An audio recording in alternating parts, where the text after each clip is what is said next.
Broadcasting from Orchard Park, New York, in Boca Raton, Florida, it's the Freight 360 podcast. From freight broker sales tips to sports talk, this podcast is all about helping you grow as a freight broker. We're your hosts, Nate Cross and Benjamin Kowalski. Let's talk freight. All right. Episode 130. Feels like a milestone, but it's just another number. But we got an awesome episode today. We're going to talk about dispatching process or processes, however you want to say it. Things to make yourself sharper and better when it comes to moving freight and working with carriers. We've recently had this discussion with a bunch of folks about kind of what their issues they're running into, and a lot of it stems from just proper SOPs when it comes to your dispatch process. So I'm looking forward to it. We got a nice little Q&A section here too. We'll dig into at the end. But first, welcome back to Freight 360. If you are brand new to us, we're so glad you found us. Keep sharing us with your friends and colleagues.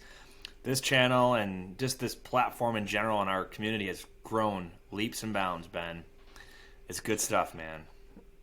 It has. Moving in the right direction. I'm anxious to dig into this topic. I think, we've done a couple coaching sessions on this week, and it really just brought to light some things that we can do and set them up and turn them into kind of like business habits, right? Which is just another word for a process that will eliminate a lot of things that are issues that are created a little bit later down the line. Yep, exactly.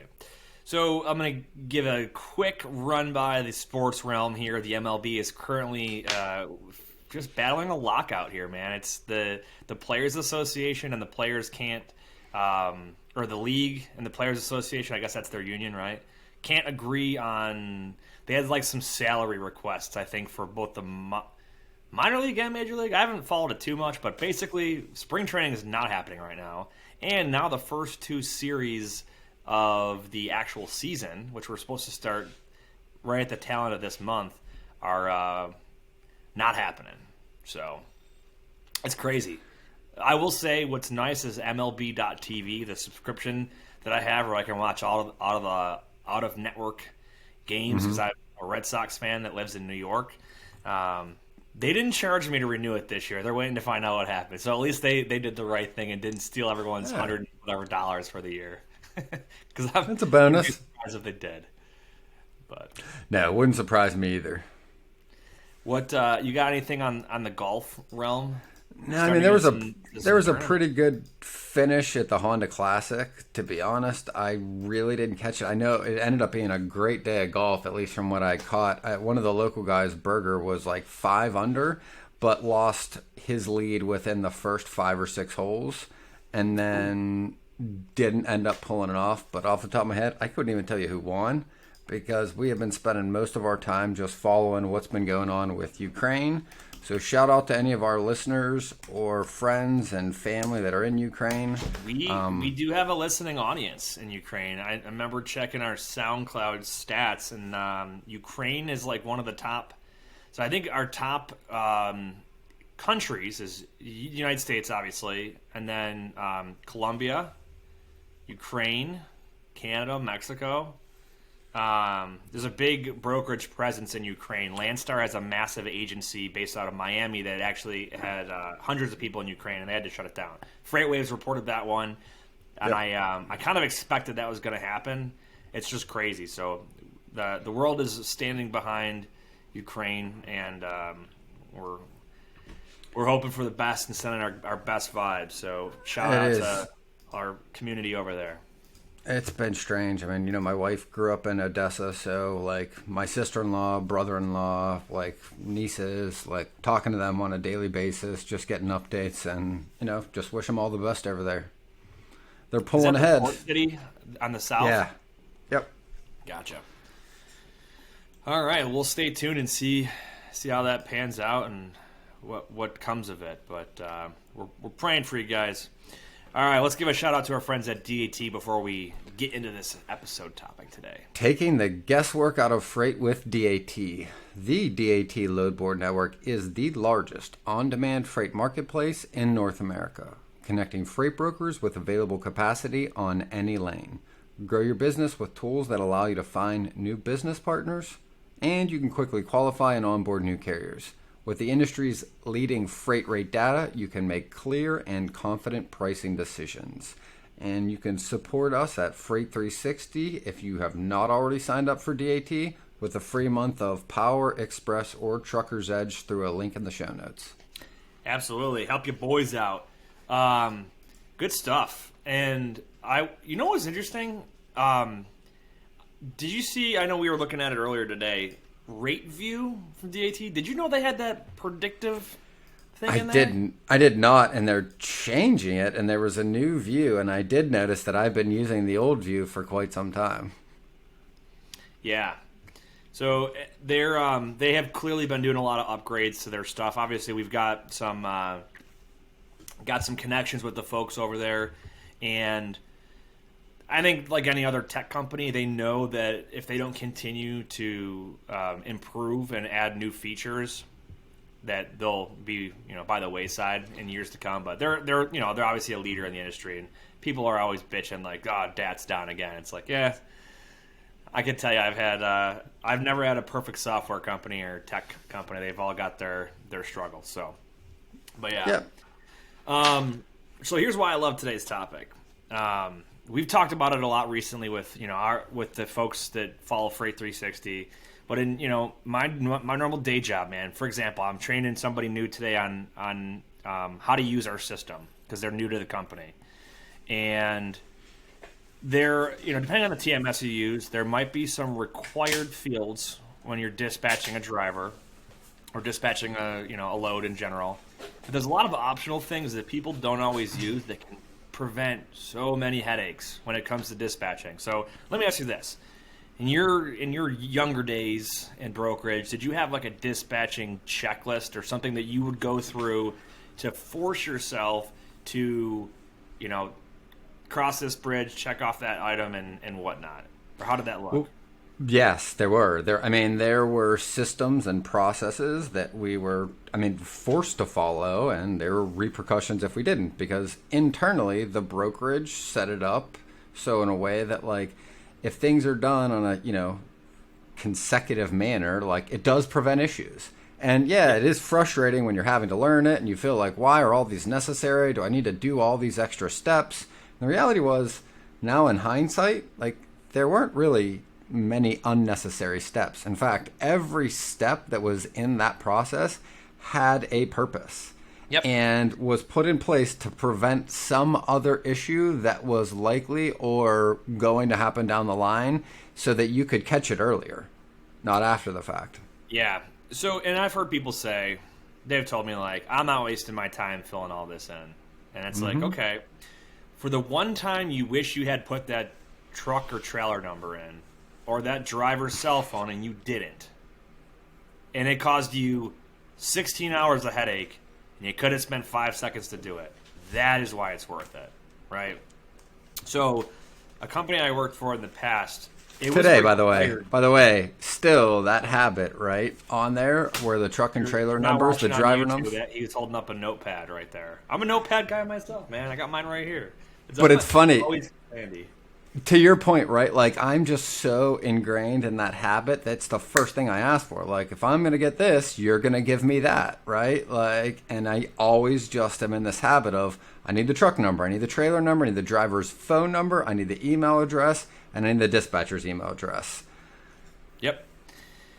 Absolutely. So the company I worked for in the past, they were required fields. You had to have driver's name, email, phone number, an alternate phone number, truck and trailer number, and also the city from which they were starting. So, like, say they're picking up in Chicago, right? Well, are they originating in Des Plaines or, Milwaukee or whatever, right? We wanted to know that because that, stuff comes up when it comes to, like, so important. Yes. Yeah. So. Well, here's the thing. Just the last one you pointed out, because it's, again, that's the other question that I'm in the habit of asking still to this day, half a dozen years later, right? Is the first question I ask him is, when and where is he going to be empty, right? Because guess where the likely issue that is going to prevent him from picking up your load, where's that going to start? that's where it's going to start. So you Yep. first need to know is, okay, how far from where you're leaving to where you're going to meet to start work on my load are you, right? And it really is kind of common sense. It could be 150 miles away. Sometimes it's 200, right? Yeah. And it's not saying that you shouldn't book a truck that is farther away from your pickup. Why it's relevant is like you need to know as you're check calling and making sure, hey, is this guy empty? Okay, well, now that he's empty, now how far away is he from reaching my pickup, right? And starting work on my contract. Well, if he's a 3-hour drive, a 3.5-hour drive, now all of a sudden time is very, very valuable if he's being backed up getting his truck unloaded at his drop. Yep. So I guess we just kind of dove right into it, but having a clear process or SOP in place of how you dispatch is extremely important. And here's what's difficult. Not everyone was trained on how to broker at a bigger company that has a solid training program, right? Some folks, especially lately, they go out, they get licensed, and they scratch and claw until they get customers and freight and build a carrier network, and they're kind of learning on the fly. So the point of this conversation is let's talk through what this process can look like to set you up for success. And we just kind of outlined it as having a checklist, right? You don't have to make some fancy form that looks all pretty and everything like that, but you should identify the things that you need to go through for you and your customers and your company, your organization, and your team members that everyone should be following whenever you're dispatching a driver, okay? And we just named a bunch of data points. Let's talk about why they're important, okay? You will often book a load with the dispatcher, okay? So you may not have the specific driver's information right away, and that's fine when you book it. But when that driver is headed to your pickup, you should be able to get that information by then. Because a dispatcher might say, I got 4 guys, I'll be able to get one of them on this tomorrow, right? You don't know which one it is yet, guys or gals, sorry. But you need to have that information before this driver heads in that direction. And here's what else is important, right? Because when you say head in that direction, one of the lines that they draw in the processes, per se, at the bigger companies is that, like, that's literally where they become working on your load, right? Like, they are going to complete the load they were on for some other broker, other shipper, their company, whatever. As soon as they are done with that load, they are now, either en route to your shipment or on your shipment, right? Depending on how far away they are, right? Yep. So there are a lot of things that happen even in that first step. So the first is why you would ask for the things you outlined before. Driver's name, truck number, trailer number, driver's phone number, driver email, right? Like, why would you ask for all those things? Why do you need them as a broker, right? Yeah. Well, go ahead. Go ahead. I was going to say one of the things is, yes, you have the likely scenario that a dispatcher has a bunch of trucks that may make it to that load. That's not uncommon. But guess what else is also kind of common based on where you're booking your load out of? And we've seen a lot of reports in Southern California where you've got a lot of people double brokering or fraudulently brokering loads. So the number one reason why somebody says, I don't have this information is because they're literally taking off this load to double broker it, to send another carrier in, and then we can't vet any of that carrier's information, their MC, their insurance, whether or not they meet our procurement requirements. And that is a very big risk to every brokerage, and this helps mitigate that to some degree. Let me reiterate this and clarify. When you first book a carrier on a load, let's say it's for tomorrow, it is okay if you don't necessarily have the driver's name and truck and trailer number, because the dispatcher might not know yet. But at the point when a driver is going to be headed in your location to pick up, or your customer's location to pick up the load, you absolutely need to have that information. And when you ask for it and you tell them you cannot give them the pickup address until you get that information, that will stop probably 95, if not higher, % of double brokers. Yep. And here's what it'll also prevent. It'll also prevent you from being told that you have a truck headed this way, and then your shipper calling you an hour after it was supposed to pick up and saying, nobody showed up. And then you're like, wait, what do you mean? Like, I don't know. I booked this guy. I talked to him. Like, how did a truck not show up, right? Well, that's one of the problems this prevents, right? Yep. Absolutely. Another thing, too, so name, phone, email, truck and trailer number. So this is another reason why I think this is important. Okay, and this is more applicable for the folks that work in a team setting where maybe they're not somebody else might assist on that load for them. Think about this: you book a load for tomorrow morning. You have the truck and trailer number. The driver's headed there tonight, and they're gonna do their 10-hour reset and pick up in the morning and start driving. Let's say you're sick that next day, or your kid has an emergency and you can't go to work. Right? Someone else in your organization is going to have access to your TMS, and they're going to be able to pick up where you left off because you left or you input the proper information in there. They can let your customer know, hey, I've got John from ABC Express that's going to be showing up at 8 o'clock, right? I have all the information, right? It can just prevent. It helps you prevent the issues that could potentially happen. Now, like I said before, they very rarely happen, right? The majority of times you're handling your own load. But that one time that something goes wrong, because you set yourself up to prevent huge issues, you're going to thank yourself and prevent like hours and hours of headaches and backpedaling. So this stuff is super important. And here's another like, objective reason to do some of these things of having a process, right? And this is one thing I noticed when I left working at a big brokerage and I started working with different TMSs is they have the ability to send a rate con without the physical address before dispatch. So what does that mean and why does that matter?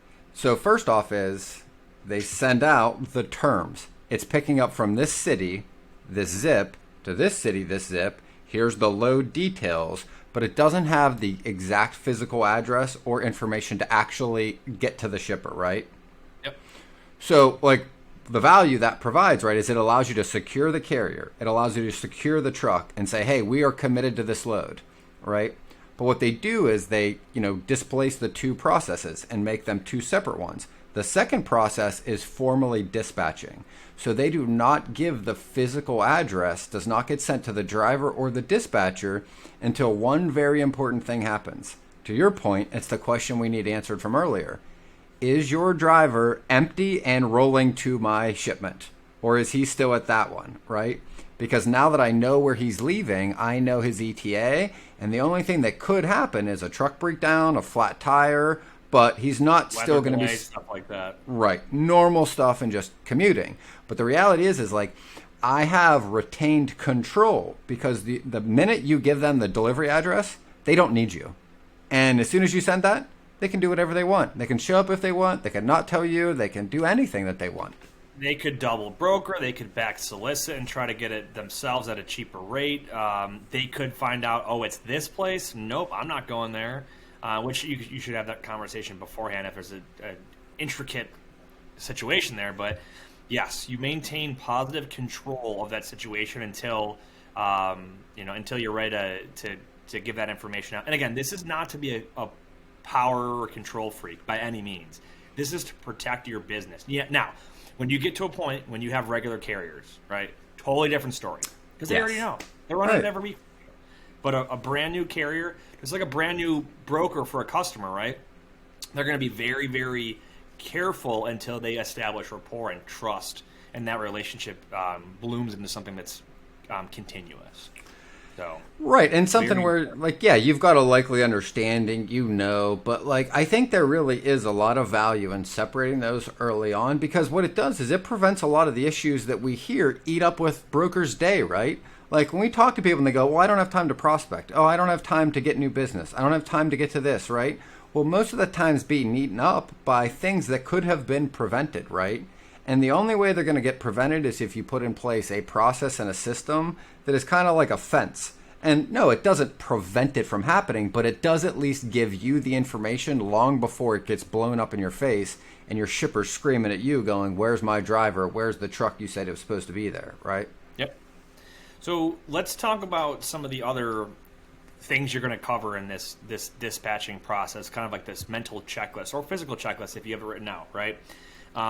There are some things that may sound obvious, right? And there's some other ones that aren't so obvious. So like obvious, right? Equipment type, right? Yeah. This is a flatbed load, right? Do you have a 48-foot flatbed? Because here's the issue you might run into from time to time is a carrier that's like, oh, it's only 20 feet, I'm going to try to partial it out, right? And, not tell the broker. And this kind of stuff, you can run into this, and you need to be very clear about the amount of weight on the trailer, or the amount of weight it's going to, and weight and space it's going to take on a trailer. And also, if you expect to have a dedicated truck and it's not a partial, you need to make that very, very clear so that there's no like gray area where the carrier thinks, oh, I can toss a 2-pallet shipment on there next to it. So right there, and here's one of the questions that we asked, and I still am in the habit of asking.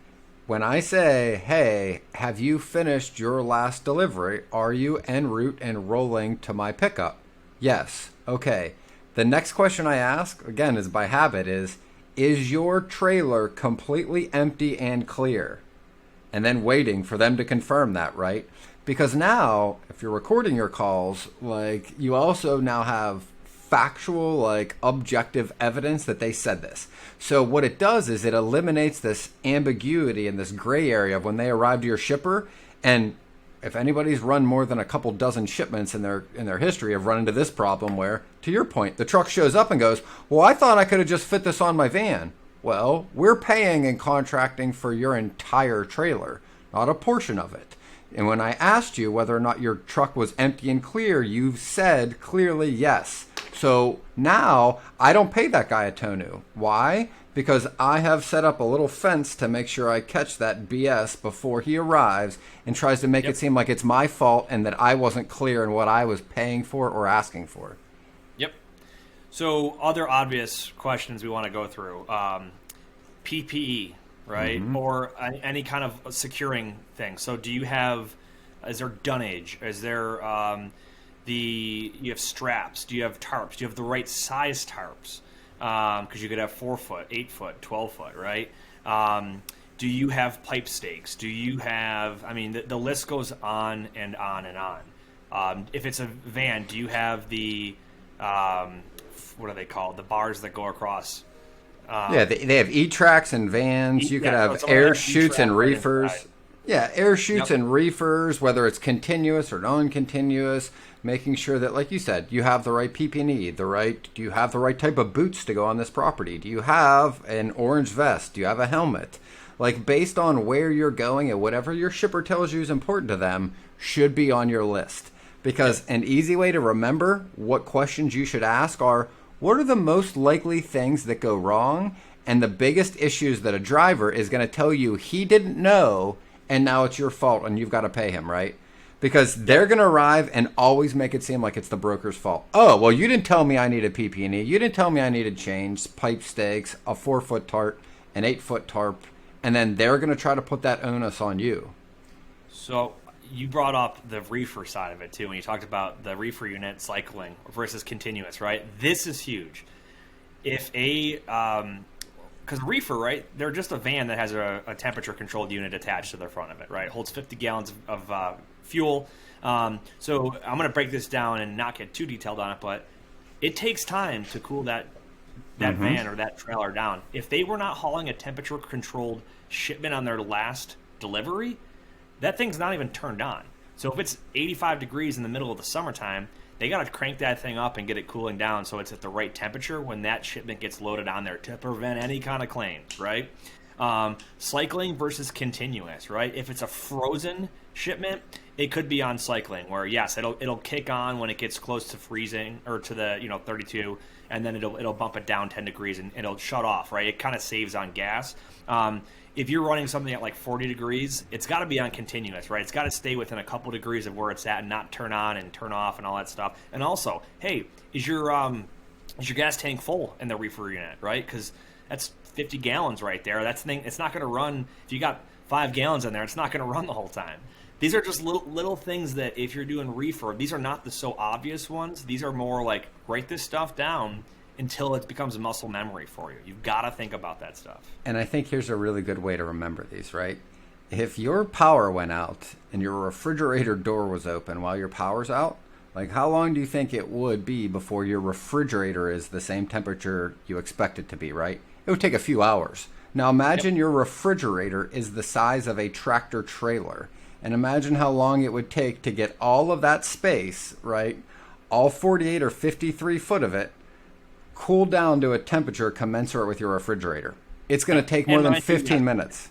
It's a bigger cooling window or a bigger cooling device, but yes, it's not instant. It takes a while. Yeah. So that's why these guys they gotta crank that thing on to the right temperature when they're en route, so it is at the right temperature when they get there. And I think the reality is, and I wanted to point something out, like not everybody's like trying to like get something over on somebody, and I don't want to imply that like carriers are honestly trying to like not do what they should, but in honesty, like everybody has their incentives. And a truck driver is trying to go move loads and get to the next load. So it is easy for them to go, yeah, I'll get to it. And then honestly, sometimes forget. To your point, like to start the reefer unit before they arrive at your shipper.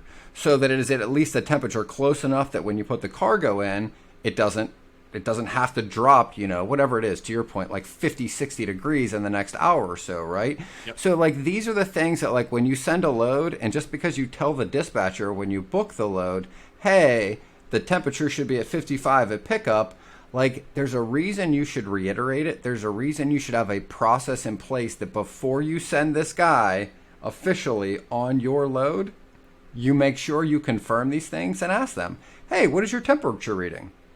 Where do you have it at? Is it on continuous? Is it on cycling? Okay, you're good to go. We'll see you there. Let me know when you're at there. If you have any issues on your way there, let me know. But then now you've got clear understanding of whether or not the requirements will be met, and you've eliminated the problem of having to deal with that once the guy's on site and has some other product in there or hasn't done this, and then you've got to justify to your shipper why the carrier, because they're a representation of you, the broker. You're sending this guy to go on behalf of your organization. He works for you. You are responsible for whether or not he does this or not. Don't assume that these things are going to happen, because we all know what happens when we assume. Make an ass out of you and me. I like that one. So I want to talk about hours, okay, and sleep, because this is we had this conversation with Dean Croak from DAT about a year ago, and I absolutely love how he incorporates this into the recommended conversation a broker has. Like, hey, how'd you sleep? How are you feeling? Are you tired? You feel alert? All that stuff, right? Take it a step back, right? You need to understand where they are for their hours for the day, and also where they are for their hours in the week, right? And this is basic education that you need to understand as a broker, right? This is 101. 11 hours driving in a 14-hour window in a day, okay? Is it 60, 70 hours in a week? Man, I feel like I'm an idiot right now. 70 hours in a week before they require a 34-hour reset. Okay?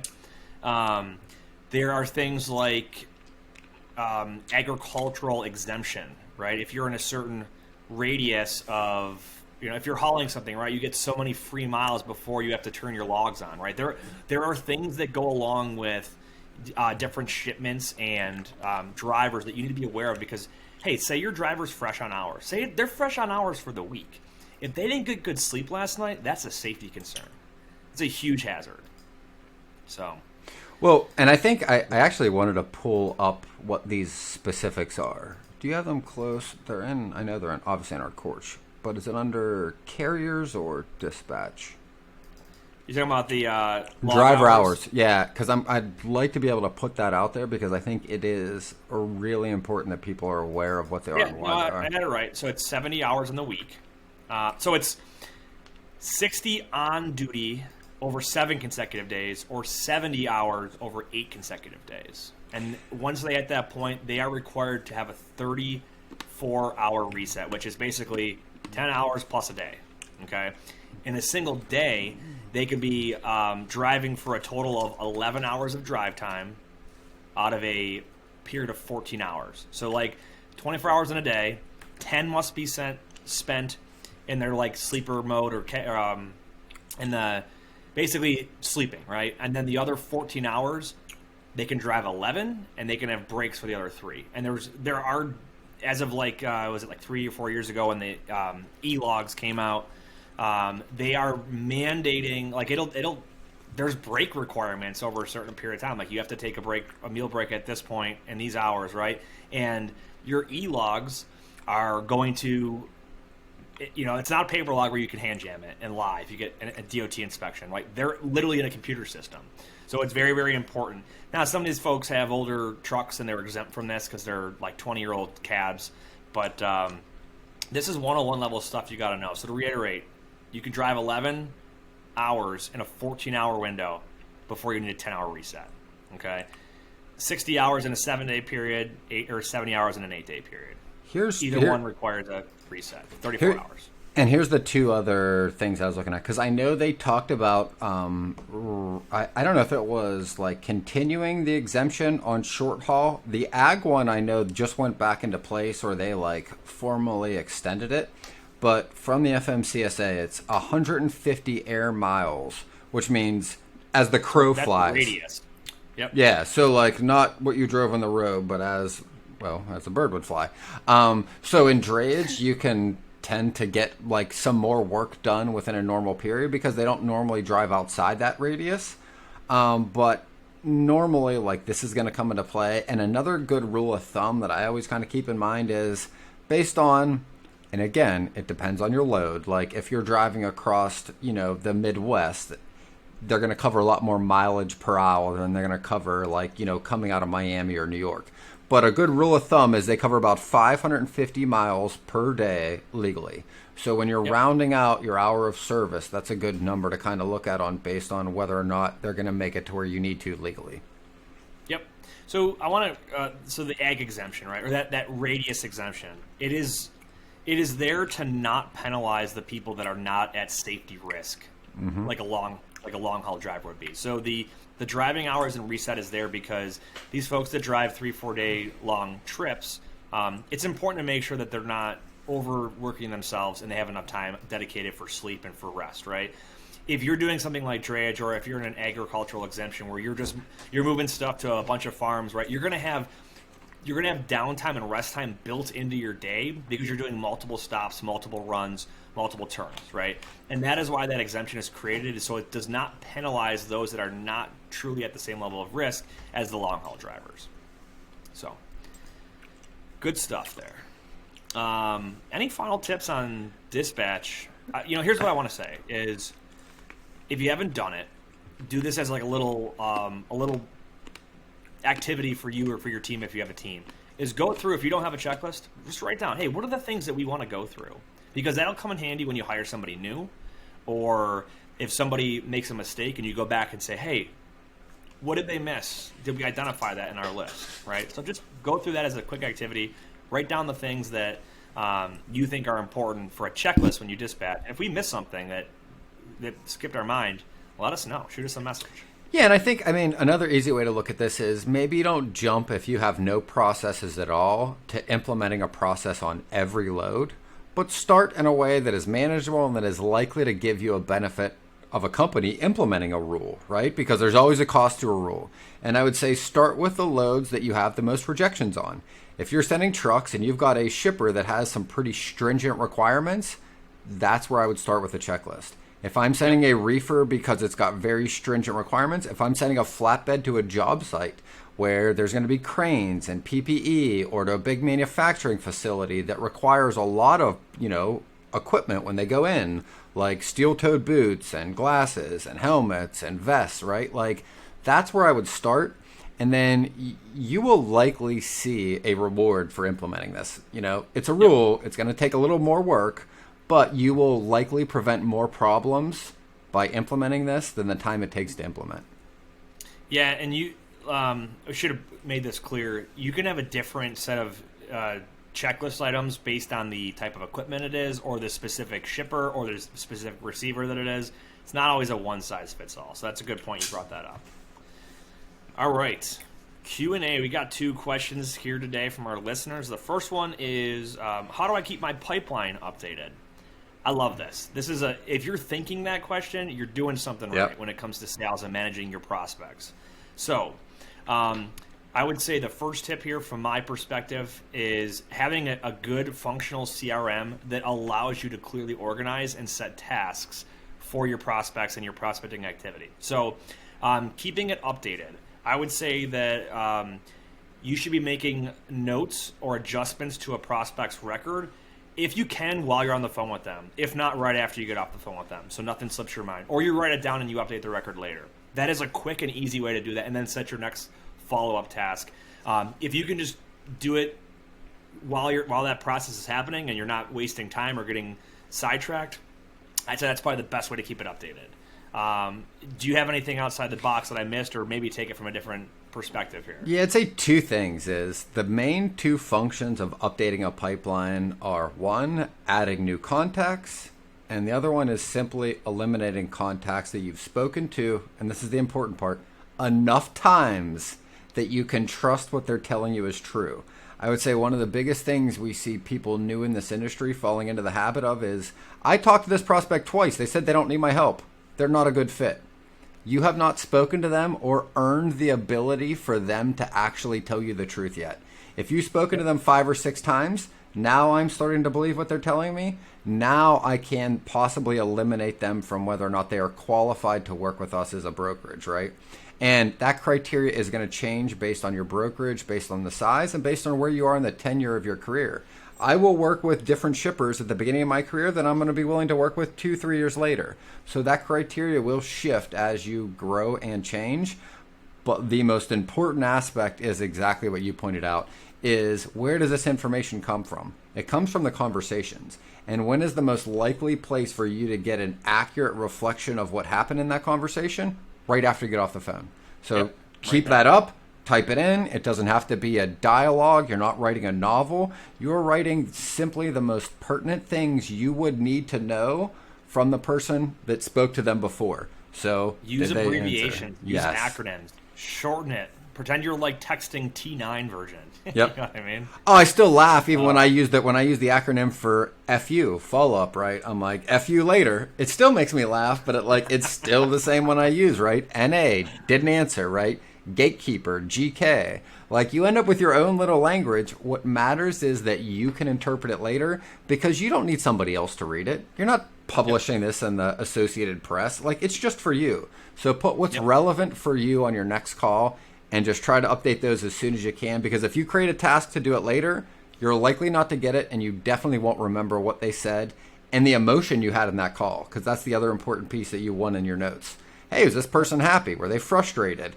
Is this a good time to call them? That's also an important piece of information in your CRM notes. Absolutely. All right, good. Our next question. This is a good one. I'm in Oklahoma City, and I have 6 trucks that we run in a short area. We do dry freight and reefer. My question is, when we've run for brokers before, the rate is $500 for a short run, so less than 100 miles. We think that the rate the broker is getting is $1,000 or more. Do you think that's too much of an estimate? Do you think that's what we should solicit for our own brokerage? It's a little bit to unpack here. So they're a small carrier, 6 trucks, right? They also have a brokerage, and they're getting paid $500 for a short run. That's not unreasonable in my eyes, right? Those short regional runs like that, your dollar per mile is not as important as, how many run, because what we don't know is this a full day's work? They do 2 in a day? So 100 miles, they said, they might be able to do like a couple of those a day, right? If they're doing an empty bat, or they're running back empty, whatever. Now they're saying they think the broker's getting $1,000. Is that too high? Should we, use that rate ourselves as we, on our brokerage side? And I sent them a quick response, and I wanted to dive into it here. I highly doubt that a broker is getting over a 50% margin on a short run. And here's why. A lot of those short runs have assets directly contracted with those customers, with those shippers. Okay, and for a broker to get in on a short run, they're typically not making a whole lot of margin on it. They have a value add in some of the fall off stuff and overflow and business like that. But a customer, right, if they can get a truck for $500 directly, they're not going to pay a broker $1,200 or $1,000 to go find them one when they could just make a couple more phone calls themselves. So pause there, because I want to add to that point.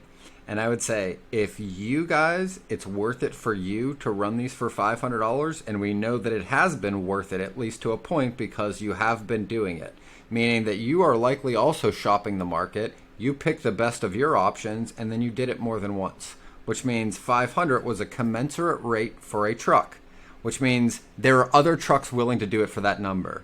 So to Nate's point, that shipper also does not only work with brokers.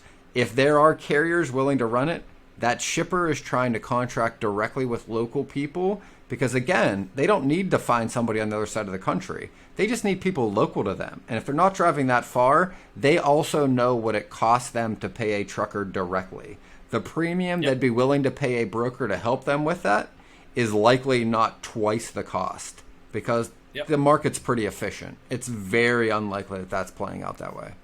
So I'll give you a real world example. It's less mileage, but had a customer. We did a little warehousing for them, and they would do some cross town moves. Basically, like, hey, our storage facility is full. We need to move, like 6 or 8 skids or pallets from our facility to your warehouse. It was like, maybe 20 miles, right? And we did long haul brokerage for them, but when it came to the short stuff and they used our warehouse that we had on site, they didn't run it through us as a broker. They just hired a local cartage company or like a box truck company directly, and they paid like the $100 or whatever it was to get it moved, or $150. There is not enough meat on the bone for a broker to go in there, hire somebody, and still make enough dollar amount profit for it to be worth it for you to do that transaction. That's why when I say short runs that are regional, especially when they're like same city or city to suburb type thing, there's just not enough meat on the bone, and there's enough local smaller asset-based companies that they can schedule on the fly as needed to do that stuff. Now 100 miles is a little bit longer, right? You can't just call someone up and they're like, yeah, we'll have someone there in an hour, right? It might be they can do it this afternoon, right, or tomorrow morning.